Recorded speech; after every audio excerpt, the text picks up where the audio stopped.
নারায়ণ নারায়ণ জয় নারায়ণ নারায়ণ নারায়ণ হরি হরি নারায়ণ নারায়ণ নারায়ণ হরি হরি নারায়ণ নারায়ণ নারায়ণ জয় জয় নারায়ণ নারায়ণ নারায়ণ আনন্দ হরি হরি নারায়ণ নারায়ণ নারায়ণ ডাকো নারায়ণ নারায়ণ নারায়ণ ডাকো রখ নারায়ণ নারায়ণ নারায়ণ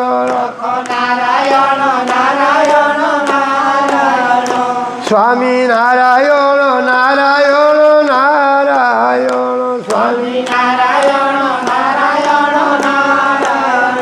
কৃষ্ণ নারায়ণ নারায়ণ নারায়ণ কৃষ্ণ बोल जय श्री कृष्ण भगवान की देखो नाम जेते करिब दरकार नहीं कहले हरि नाम एक हलदी गिरा बंद कर दियो हरि नाम एक हलदी गिरा ध्यान दियो कथा बेसी टाइम नहीं घंटा टी अध हरि नामटा गोटे हलदी खंड सहित समान हलदी खंड कौन ना हलदी की जिते मंथिबे सेते रंग बाहर ना नहीं हलदी की तुम मंथ रंग बाहर कि हरिनाम जिते करेंगे सेते आपको शांति मिल 2 घंटा करेंगे 12 घंटा शांति मिल नाम व्यतीत शांति कौटी मिल तुम जहाँ कर दुख कारण यज्ञ कर कौ ब्राह्मण कौन हम अशांति हम दुनिया हम लास्ट को पाटी कर गोसैना लोग हम शांति आस परीक्षित जो कहले मु 7 दिन में मृत्यु हो किए कहले यज्ञ कर किए कौन कहले किए कहले अभिषेक कर किए कहले शिव को नहीं क्षीर डाल किंतु सुखदेव कहते तुम्हें किसी करनी केवल भागवत शुण केवल शुण जदि बारंबार साधु मान मुखर भागवत शुणव सब निवारण सब प्रश्न उत्तर मिल कल ना कौन परीक्षित कौन राजा होते सी कौन दान धर्म किसी कर मंदिर कर हाँ कहीं कहे भागवत शुण पुणी हरिमुख साधु मुख कृष्ण भक्त नहले सी हरि भागवत कथा शुणिले असुविधा चिंता कर जिते भागवत कथा को जड़े गुरुत्व न देती जीवन समस्या केवे दूरीभूत हो से सन्देह ही डुबुडुब से आजिकल लोक मैंने शुणा टाइम नहीं सकाल ऑनलाइन में क्लास करुँच सबकि संसार परिवर्तन होती किंतु आमर प्रकृति जाक आम स्वभावटा परिवर्तन हो गोटे गोटे लोक मुझे देखी कथा होते काखुटा को मंथुवे नाकरे मारुवे नाशकरा टो काटुवे नाकरे मारुवे ये कौन स्वभाव ये स्वभावटा कौन कले परिवर्तन हम ना केवल साधु मान मुख शुणव साधु जहाँ गोटे साधु को फलो कर हजार आजिकल तो अनेक बाबाजी अच्छा जन को फलो से भगवान कहते गोटे भल साधु को जीवन में खोज जी कि रास्ता नहीं पहुँच मुझे टिके बाबा को धरली गाँव को पड़े मुझे न धरिकी डायरेक्ट रास्ता लिखी भगवान को खोजिले भगवान आम हृदय अच्छा खोज कौन किंतु पाइबा सूत्र आम जानी से गुरु आवश्यक ना भगवान तो आम भर अच्छा कि आम सूत्रटा जापर भक्ति जानी से निहाती गुरु आवश्यक किंतु गुरु कौ भाई त्यागी होते गुरु अर्थ भारी गु कार स्कंद कार रु कार स्तेज उच्यते शास्त्र ज्ञान थी विष्णु तत्व जानी कृष्ण तत्व जानी देवी उपासना करुवे बोले सी गुरु हवा योग्य से भाया गुरु को जब जड़े पड़गले हाबुड़े ता जीवन पड़े ଆରାମ। କୃଷ୍ଣଙ୍କଠୁ ବେଶୀ ଦୟାଳୁ ହେଉଛନ୍ତି ଗୁରୁ, ମା ତତ୍ତ୍ୱ, ରାଧା ତତ୍ତ୍ୱ। ସେଥିପାଇଁ ଜୀବନରେ ଭଗବାନଙ୍କୁ ଖୋଜିବା ଆବଶ୍ୟକ ନାହିଁ। ଭଗବାନଙ୍କୁ ପାଇଥିବା ଗୋଟେ ସନ୍ଥକୁ ଜୀବନରେ ଖୋଜିବା ଦରକାର। ପ୍ରଭୁପାଦଙ୍କୁ ଜଣେ ପ୍ରଶ୍ନ କଲେ, ଆମ ଗୁରୁଦେବଙ୍କୁ ଜଣେ ପ୍ରଶ୍ନ କଲେ, ଆଜ୍ଞା କୃଷ୍ଣଙ୍କୁ କେବେ ପାଇବି? ନା ତୁ କାନ ଦୁଇଟା ମୋତେ ଦେବୁ କି? ତୁ ଯଦି କାନ ଦୁଇଟା ଦେଇଦେବୁ ମୁଁ ତାହେଲେ କୃଷ୍ଣଙ୍କୁ ଦେଖିବି। ତା ଅର୍ଥ ତୁ ମୋ କଥା ଶୁଣିବୁ। ପୁରୀ ଗୋସ୍ୱାମୀ କହୁଛନ୍ତି ତୁ ମୋ କଥା ଶୁଣିବୁ ମୁଁ ତୋତେ କୃଷ୍ଣଙ୍କୁ ଦେଖିବି। ମୋ କଥା ରହିବୁ? ଆମେ କଥା ଶୁଣିବୁ। ଆଉ ଡାଇରେକ୍ଟ ଭଗବାନ ଆସିକି କହିବେ କି? ଡାଇରେକ୍ଟ ଆସି କହିବେ? ସନ୍ଥ ମାଧ୍ୟମରେ କହିବେ, ଗୁରୁ ମାଧ୍ୟମରେ କହିବେ, ଏହା କରେ ସେମିତି କରେ। ବାସ୍ ଆମେ ତାଙ୍କ କଥାରେ ପଡ଼ିଲେ ଆନନ୍ଦ। ଧ୍ରୁବ ଯେତେବେଳେ ତପସ୍ୟା କଲେ ଭଗବାନ ଆସିଲେନି, କହିଲେ ନା ଇଏ ଛୋଟ ବାଳକ ହେଲେ ମୋତେ ଗୁରୁ କରିନି। ମୋ ନିୟମ ନିୟମ। ଭଗବାନ ଗୋଟେ କାହିଁକି କୁହାଯାଇଛି? ସମହଂ ସର୍ବଭୂତେଷୁ। ଭଗବାନ କାହାକୁ ପାତରଅନ୍ତର କରନ୍ତି। ଆମେ ଭାବୁଛେ ତାକୁ ଧନ ଦେଇଦେଲେ, ତାକୁ କୃପା କରିଦେଲେ, ମୋତେ ଦେଇନାହାନ୍ତି, ମୋତେ କୃପା କରିନାହାନ୍ତି। ନାଇଁ, ସମସ୍ତଙ୍କୁ କୃପା। କିନ୍ତୁ ଆମର ଚେଷ୍ଟା ନାହିଁ। କୁଅରେ ଜଣେ ପଡ଼ିଛି, ଲକ୍ଷ୍ୟ କରନ୍ତୁ, ହରେ ପିଲେ କିଏ ଯାଉଛ କିରେ ଉପରେ, ମୁଁ କୂଅରେ ପଡ଼ିଯାଇଛି, ମୋତେ ରକ୍ଷା କର। ଜଣେ ଯାଉଥିବ, ସିଏ କ'ଣ କରିବ? ଗୋଟେ ରସି ପଠେଇବ, ଧ ରସିଟାକୁ ଧ। ସିଏ ରସିକି ଆଉ ଧରିବନି, ସିଏ କହିବ କିଏ ଯାଉଛ କିରେ, ମୋତେ ରକ୍ଷା କର। ଆରେ ରସି ଧରୁନୁ, କିଏ ଯାଉଛ କିରେ, ଆରେ ରସି ଧ। ରସିଟା ଧରିଲେ ତ ଉଠେଇବ। ବୁଝିପାରୁଛନ୍ତି? ରସିଟା ହେଉଛି କୃପା। ମନୁଷ୍ୟ ଶରୀର ମିଳିଯାଇଛି ମାନେ କୃପା ହିଁ।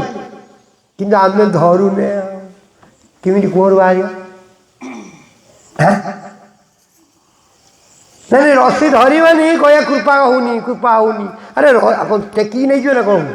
ପଡ଼ିଯାଇଛି ମାନେ ଗୋଟେ ରସିଟେ ପଠାବ ନା। ଏବେ ଗୋଟେ ସାଧୁ ସଂଘ ହେଉଛି, ଏବେ ଗୋଟେ ସତ୍ସଙ୍ଗ ହେଉଛି, ଏଇଟା ଗୋଟେ ରସି, ଏଇଟା ଗୋଟେ ରସି। ଚିନ୍ତା କରନ୍ତୁ।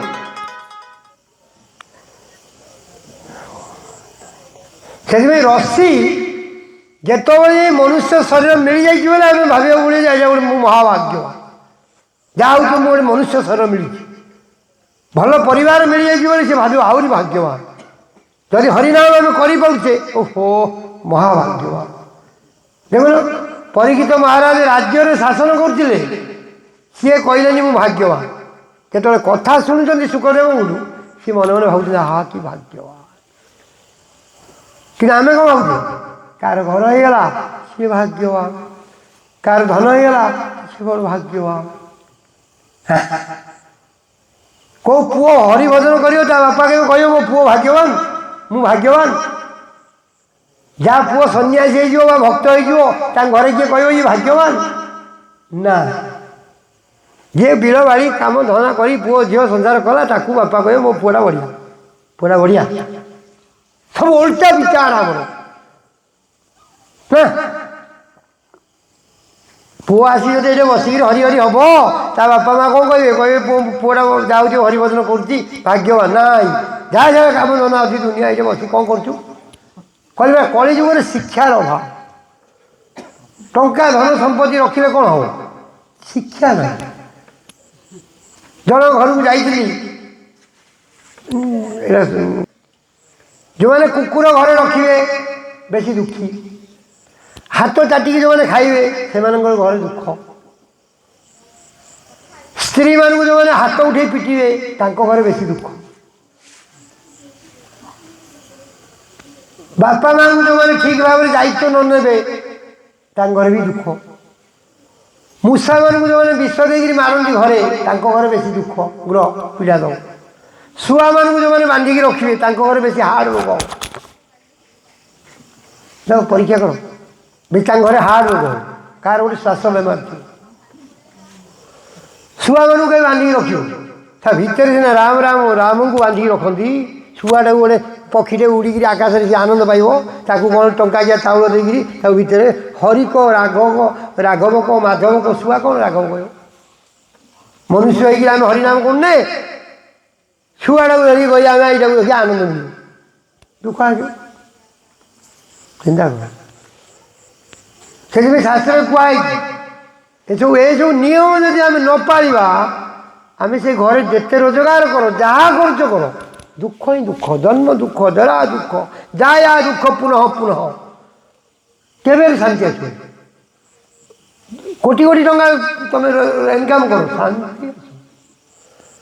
ସେଥିପାଇଁ କୁହାଯାଇଛି ଧର୍ମ, ଧର୍ମ ଆମେ ରଖିଲେ ଧର୍ମ ଆମକୁ ରଖିବ। ବୃଷଭ କାହିଁ ରଖିଛନ୍ତି ଶିବ? ଶିବ କହୁଛନ୍ତି ଆରେ ବୃଷଭ ପଶୁ ନୁହେଁ, ତୁ ପଶୁ, ତୁ ପଶୁଟା ତ ସେଥିପାଇଁ ତୁ ପଶୁ ବୋଲି ଭାବୁ। ଗାଈ ବୃଷଭ ଏମାନେ ପଶୁ ନୁହଁ, ଦେବତାମାନେ ଅଛନ୍ତି। କିନ୍ତୁ ଆମ ଭିତରେ ପଶୁତ୍ୱ ରକ୍ତ ତ ପଶୁ ରକ୍ତ ପଡ଼ୁଛି ଆଉ ନାଇଁ, ଶବ ଖାଉଛେ, ମୁର୍ଦାର ଖାଉଛେ। ଆତ୍ମା ଗଲେ ଦେହଟା କ'ଣ? ଗୋଟେ ଆତ୍ମାଟା ଥିଲେ ମାଛ ବୋଲି କହୁଛେ ବା ମଣିଷ ବୋଲି କହୁଛେ, ଆତ୍ମାଟା ପଳେଇଲେ ଦେହଟା କ'ଣ? ଆଉ ମୁର୍ଦାରଟା, ମାଛଟା ମୁର୍ଦାର ନାହିଁ, ଆଉ କ'ଣ ଖାଉଛେ? ପାଣିରେ ଯେତେ ଖଙ୍କାର ପାନ ସେପଟୁ ଆରମ୍ଭ କରି ଜୀବ ଗୋରା ପକେଇଲେ ମାଛ ଖାଉଛି, ମାଛଟା ମଣିଷ ଖାଉଛି, ରୋଗ ହବ ନା ନାହିଁ? ସେଇଥିପାଇଁ ମେଡ଼ିକାଲ ଭିଡ଼ ନା। ଆଉ ମେଡ଼ିକାଲ ଭିଡ଼ କାହିଁ ହେଉଛି? ଖାଦ୍ୟ ଠିକ୍ ନୁହଁ, ସେଇଥିପାଇଁ ବେଶୀ ରୋଗ। ତମେ କହିବ ଯିଏ କ'ଣ ସାଦା ଖାଉଛି ତାର କ'ଣ ରୋଗ ହେଉଛି? ଆଉ ସେ ପୂର୍ବର କର୍ମଟା ଭୋଗୁଛି। ବୁଝିବ ତ, ମଣିଷ ବୁଝିବା ଦରକାର। କାରଣ ପୂର୍ବର କର୍ମ ପଡ଼ିଲେ ଆମେ ଭୋଗିବନି। ଗୋଟେ ଛୋଟ ପିଲା ପାରାଲିସିସ୍ ହେଇଗଲା, ସେ ତ କିଛି ଭୁଲ କରିନି, ପୂର୍ବର ଭୁଲଟା ପ୍ରାରବ୍ଧ। 3 ପ୍ରକାର କର୍ମ, ପ୍ରାରବ୍ଧ, ସଞ୍ଚିତ, କ୍ରିୟମାଣ।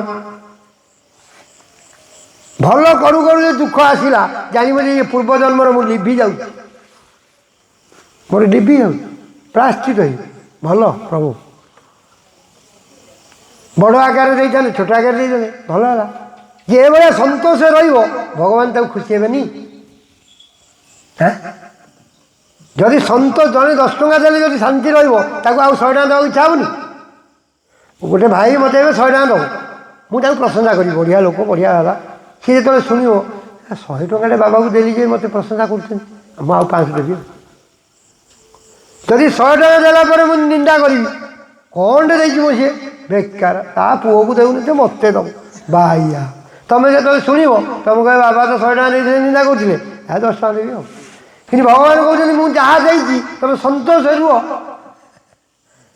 ତୁମ କର୍ମ ତୁମେ ପାଉଛ ବୋଲି ଭାବ। କିନ୍ତୁ ଆମେ କ'ଣ କରୁଛେ? କାହିଁ ଏତେ ଡାକୁଛି, ଭଗବାନ ମୋ ଡାକ ଶୁଣୁନାହାନ୍ତି। ଏଇ ଆଜି ସକାଳେ ମୋ ଜଣେ କହିଲା ଆଜ୍ଞା ସନ୍ତୋଷୀ ମା ପୂଜା କରୁଛି, ଗୋଟେ ଝିଅଟେ କହିଲା ଶିବରାତ୍ର କରୁଛି, ଶିବଙ୍କୁ କ୍ଷୀର ଦେଲି 7ଟା ବାର ସୋମବାର, ମୋ ପଥର ଭଗବାନ ହେଇଯାଇଛି। ଆରେ କି ଅସମ୍ଭବ କଥା। ମୁଁ ଆଚ୍ଛା ଶିବ ମନ୍ଦିର ତୁ କେତେ ଟଙ୍କା କ୍ଷୀର ଦେଇଛୁ କହିଲୁ ମୋତେ? ମୁଁ ଡାଇରେକ୍ଟ ଛାଡ଼ିଲି, ମୁଁ ସେ ଝିଅକୁ ଡାକିଲି, ମୁଁ ତୁ ଶିବ ମନ୍ଦିରରେ କେତେ ଟଙ୍କା କ୍ଷୀର ଦେଇଛୁ କହିଲୁ, ହିସାବ କରିବା ଟିକେ। ନା ଆଜ୍ଞା 7ଟା ବାର 20 ଟଙ୍କା ନାହିଁ ଦେଇଛି, ଆଉ 20 ଟଙ୍କା ନାହିଁ 7ଟା ବାର ଶିବଙ୍କୁ ଦିଆହେଇଛି କ୍ଷୀର, କେତେ ଟଙ୍କା ହେଲା? 4700, 200 ଟଙ୍କା ଧର। ମୁଁ ଧର 200 ଟଙ୍କା ତୁ କ୍ଷୀର ଦେଲି, ତ ଆଖି ଦିଟା କେତେ ଟଙ୍କା ଦେଇଛନ୍ତି ଶିବ? ଆଖି ଦେଖିବି ତମ ପୁଅକୁ ତମେ ଦେଇଛ ଆଖି? କିଏ କହିଲ ଦେଖିଆ? ଜୀବ, କିଡ଼ନୀ, ନାକ ସବୁ ଆମେ ବାପା ମା ଦେଇଛନ୍ତି ପୁଅକୁ, ଦେଇଛନ୍ତି। ଆଉ ତାହେଲେ ଭଗବାନ ତ ଦେଇଛନ୍ତି ଆଖି ଦିଟା, 1,000,000 ଟଙ୍କା ହବ, ଆଉ ତୁ 200 ଟଙ୍କା କ୍ଷୀର ଦେଇଦେଉଛୁ, କ'ଣ ବଡ଼ କଥା କହିଲେ? ବିଚାର ନାହିଁ, ମନୁଷ୍ୟର ବିଚାର ଅଛି। ଏ ପଶୁ ଖାଦ୍ୟ ଖାଇଥିବେ, ମାଛ, ଅଣ୍ଡା, ଡିମ୍ବ, ଶୁଖୁଆ, ଇଏ କ'ଣ ରେ ବାବା, ଏହାକୁ ଖାଇକି ଭକ୍ତି କରିବ ହବନି। ସେଇଥିପାଇଁ ବେଶୀ ମା କହିକି ପଶୁ ହତ୍ୟା କରୁଛନ୍ତି। ଆଉ କୁଆଡ଼େ ଯାଇଥିଲ? ତରା ତାରିଣୀ। କାହିଁ ଯାଇଥିଲ? ଛେଳିଟେ ବୋଝା ପକେଇବାକୁ। କେତେ ଜଣ ଯାଉଛ? 12 ଜଣ। କାହିଁ ତମେ ମାଆଙ୍କୁ ଦେବାକୁ ଯାଇଛ, 12 ଜଣ କାହିଁ ଯାଉଛ? ନା 12 ଜଣ କେଜି ବାହାରିବ। ଆଉ ମା ଖାଇଲେ ନା ଆମେ ଖାଇଲୁ? କିଏ ଖାଇଲେ? ଯେଉଁ ଦୁର୍ଗାଙ୍କୁ ଆମେ ବଳିରେ ଦେଲେ, ସେ ବଳିଟା ଯେଉଁ ମାଂସ ଖାଇଲେ, ମଣିଷ ଖାଇଲେ ନା ମା ଖାଇଲେ?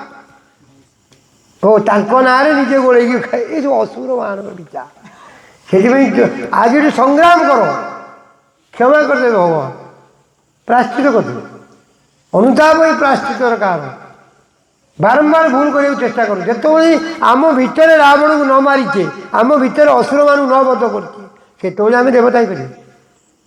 ସେ ଯେଉଁ ଅସୁର ଖାଦ୍ୟ ଖାଇଲେ ଅସୁର ବଳ ବେଶୀ ହେଇଯାଉଛି, ଦେବତା ବଳଟା କମିଯାଉଛି। ଆଉ ଦେବ ଅସୁର ଯୁଦ୍ଧ ବୋଲେ କ'ଣ କି? ପୁରାଣରେ ସବୁ ପଢ଼ୁନ ଦେଖିବ, ଦେବତା ଅସୁର ଯୁଦ୍ଧ ଲାଗିଛି।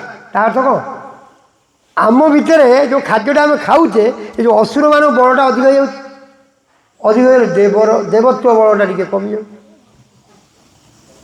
କମିଯାଉନି? ଏବେ ଗୋଟେ ମଧୁବାବୁ ଡାକିବ, ଭାଇ ଆଉ ବସିବୁ ସେଇଠି, ସେ କ'ଣ କହୁଛି? ମୁଁ ଯାଇପାରିବିନି, ପକେଇଛି ଯା। ତାର ଭୁଲ ନାହିଁ, ଭୁଲଟା କାହାର? ପକେଇଛି। କାଲିକି ଯେତେବେଳେ ପକେଇ ନଥିବ ସିଧା ଆସି ଆଗରେ ବସିବ। ଭାଇ ତୁ ତ କାଲି ଆସିନଥିଲୁ, ଆଜି କାହିଁ ଏଠି ବସିଛୁ? ନା ଭାଇ ଆଜି ତ ଭଲ ଲାଗୁଛି ଆଉ। ତାର ତ କାଲି କ'ଣ ଖରାପ ଥିଲା? ନା, ସେ ଜିନିଷଟା ପକେଇଥିଲା ତ ତାକୁ, ସେ ଜିନିଷଟା ତାକୁ ନେଇଯାଉଛି। ବୁଝିପାରୁଛ ନା? କେହି ଖରାପ ନାହାନ୍ତି ସଂସାରରେ। ପରିସ୍ଥିତିରେ ପଡ଼ିକିରି ଭାବୁଛନ୍ତି କ'ଣ ଟିକେ ପିଇଦେଲେ ଟିକେ ଆନନ୍ଦ ପଳେଇ ଆସିବ, କେ ଅସମ୍ଭବ। ଆହୁରି ବେଶୀ ଦୁଃଖ ଅଛି। 300 ଟଙ୍କା ପିଇଦେବା, ଦେଖୁନ ଗଧ ଭଳିଆ ଖଟୁଛେ, ଭାଟିକି ଯାଉଛି ପଇସା, ମଦ ଭାଟିକି ଆମେ ଯିବୁ। ଘିଅ କିଲେ କିଣି ଖାଇବେନି, ହାଡ଼ କିଣିକି ଖାଇବେ। କୁକୁର ହେବାକୁ ଲାଇସେନ୍ସ କରାହେବ। ଆଉ ଗୋଜିଆ ଦାନ୍ତ ନା, ଆମମାନଙ୍କୁ ଚେପ୍ଟା ଦାନ୍ତ ମିଳୁଛି। ଆଉ ଯଦି ଗୋଜିଆ ଦାନ୍ତରେ କାମୁଡ଼ିଆ ମାଂସ, ଆଉ ମଲା ପରେ ଗୋଜିଆ ଦାନ୍ତ ମିଳିବ। ଦେଖୁନ ଶାରଗୁଣା ଏବେ ମିଳୁଛି କି? ଶାରଗୁଣା ଦେଖୁଛ? କାହିଁକିନା ବ୍ରଏଲର କୁକୁଡ଼ା ଯାକ ଶାରଗୁଣା ଜନ୍ମ ହେଇଥିଲେ, ଶାରଗୁଣା ସବୁ ବ୍ରଏଲର ହେଇଗଲେଣି। ଯିଏ ମାଂସ ବୋଲେ ମୋତେ ଯିଏ ଖାଇବ ମୁଁ ତାକୁ ଖାଇବି ଆଉ। ଇଏ ତ ଚାଲିଛି ସଂସାର ଆଉ।